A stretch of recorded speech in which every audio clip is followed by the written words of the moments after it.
Hi tears, நம்ம வீட்டில் இன்றைக்கி பாரம்பரியமன் சிம்பிளான ஒரு ஸ்வீட் ரெசிபி தான் பார்க்க போகிறோம். நாங்கள்லாம் சின்ன வயசாக இருக்கும்போது தீபாவளி பண்டிகைனாலே கட்டாயம் எல்லார் வீடுகள்லையும் பிரேக்ஃபாஸ்ட் மெனுவில் இந்த ஸ்வீட் இருக்கும். இப்போ மாதிரிலாம் டெய்லி இட்லி தோசைக்கெலாம் மாவு அரைக்க மாட்டாங்க. அப்போல்லாம் பண்டிகை காலங்கள் அந்த மாதிரி ரேராக தான் இட்லி தோசைக்கு மாவு அரைப்பாங்க. தீபாவளி பண்டிகைக்காக இட்லி தோசைக்கு மாவு அரைக்கும் போது அதுலேருந்து கொஞ்சம் எடுத்து வச்சு இந்த ஸ்வீட் செய்வாங்க. இப்போல்லாம் நிறைய ஸ்வீட் ஸ்டால்ஸ் கலரான இனிப்பு வகைகள் வந்தாலும் இந்த சுவைக்கு இணையாகாது. நிறைய பில்டப்பாக இருக்கே, அப்படி என்ன ஸ்வீட்னு பார்க்குறீங்களா? சுயம் தாங்க. சுயம், சுசியம், முந்திரி கொத்துன்னு ஒவ்வொரு மாவட்டத்துக்கும் ஒவ்வொரு பேர், ஆனால் சேம் ஸ்வீட் தான். வாங்க எப்படி செய்யலான்னு பார்க்கலாம். ஒரு பாத்திரத்தில் தண்ணி எடுத்துக்கிட்டு கடலைப்பருப்பு ஒரு 200 கிராம் அளவு நல்லா கழுவி இதில் சேர்த்துக்கலாம். நல்லா கொதி வந்ததும் ஒரு பருப்பை எடுத்து இப்படி நசுக்கி பார்த்தோன்னா கொஞ்சம் ஹார்டாக இருக்கும். வடிகட்டி ஆற வச்சு மிக்சியில் வந்து 2-3 பல்ஸ் அடித்தோன்னா கொஞ்சம் கொரகொரப்பாக இருக்கும். இதுதான் சரியான பதம். அப்போல்லாம் வந்து கடலைப்பருப்பை உரலில் வெல்லம் போட்டு நல்லா ஆட்டி எடுப்பாங்க. இப்போது அந்த மாதிரி உரல்லாம் இல்லாததுனால மிக்சியில் கொரகொரப்பாக அரைச்சி எடுத்துக்கலாம். ஒரு பேனில் ஒரு 250 கிராம் அளவு வெல்லம் சேர்த்துக்கலாம்.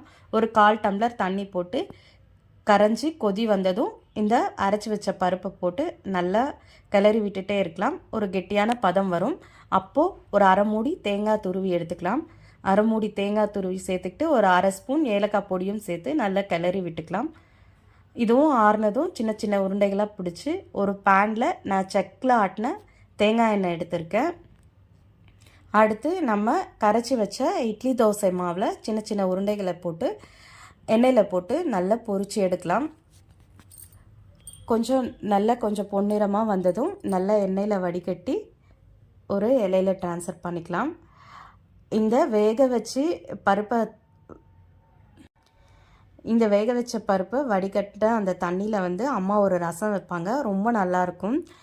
இந்த ரசம் ரெசிபி உங்களுக்கு வேணும்னா கமெண்ட்டில் சொல்லுங்கள். சீக்கிரமாக நம்ம சேனல் அப்லோட் பண்ணலாம். கண்டிப்பாக நீங்கள் இந்த ரசம் செஞ்சிங்கன்னா உங்கள் வீட்டில் எல்லாருமே உங்களுக்கு ஃபேன் ஆகிடுவாங்க. அவ்வளோ நல்லாயிருக்கும். இந்த ஸ்வீட் பார்த்திங்கன்னா நம்ம மைதா மாவுலையும் இப்போல்லாம் நிறைய பேர் ஸ்வீட் ஸ்டாலெல்லாம் போடுறாங்க. ஆனால் வந்து நம்ம மைதா சேர்த்துக்கிறது அவ்வளோ ஆரோக்கியம் கிடையாது. இதை வந்து நம்ம வீட்லேயே வந்து இட்லி மாவில் வந்து இந்த ஸ்வீட் பூர்ணம் ரெடி பண்ணி நம்ம செஞ்சு கொடுத்தோன்னா மாதம் ஒரு முறை இந்த மாதிரி ரேராக ஆயில் ஐட்டம் நம்ம குழந்தைங்களுக்கு கொடுக்கலாம். தப்பு கிடையாது. அடிக்கடி தான் கொடுக்கக்கூடாது. இங்கே பாருங்கள், பூர்ணம் எவ்வளோ சாஃப்டாக உள்ள நல்லா இருக்குது. இந்த ஸ்வீட் ரெசிபி பிடிச்சிருந்தா லைக் பண்ணுங்கள், ஷேர் பண்ணுங்கள். Healthy eat happy life style. Thank you tears.